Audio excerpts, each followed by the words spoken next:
আসসালামু আলাইকুম রহমতুল্লাহ।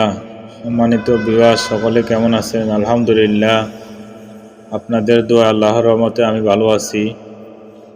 ঢাকা টঙ্গী তুরাগ নদীর ঝুলন্ত ব্রিজের উপর আমি খুবই ভয় ছিলাম। পানি স্রোত দেখে যে ব্রিজের উপর খাড়াইছিলাম, মনে হয় যেন ব্রিজটা খুলে নিয়ে যাবে স্রোতে, এমন অবস্থা ছিল।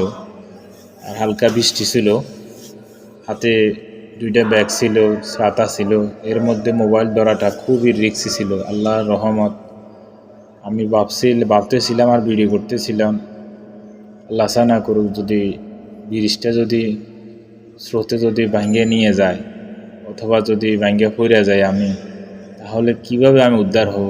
কি আমার হাতের ভিতরে অনেক গুরুত্বপূর্ণ মালামাল ছিল। চিন্তা করতেছিলাম আমি বা কেমনে উঠবো, অথবা আর মালগুলাই কেমনে রক্ষা করবো, আর মোবাইল বা কেমনে কোথায়, মোবাইলটা বা কোথায় যাবে, এই চিন্তা করতেছিলাম আর ভিডিও করতেছিলাম। এক সময় এই ব্রিজের উপর দিয়ে যখন এখন যে ব্রিজটা উপর আমি আছি, এই ব্রিজটা দিয়ে মানুষ চলাচল করছিল। এখন দীর্ঘদিন মাঝখানে আরেকটা ব্রিজ হওয়ার পর থেকে এখান দিয়ে আর কেউ হাঁটে না। হঠাৎ করে আমি আজকে উঠলাম, ওইটা চিন্তা করলাম না কি ভুল করে ফেললাম, এটার উপর উঠা নিচে পানির নিচে ব্রিজের পিলারগুলো আছে কিনা, নাকি এটা খুলে ফেলার উপযোগী হয়ে গেছে, খুলে ফেলেছে সব। এখন এই চিন্তা করতেছিলাম, কেউ আমারে নিষেধ করতেছে না।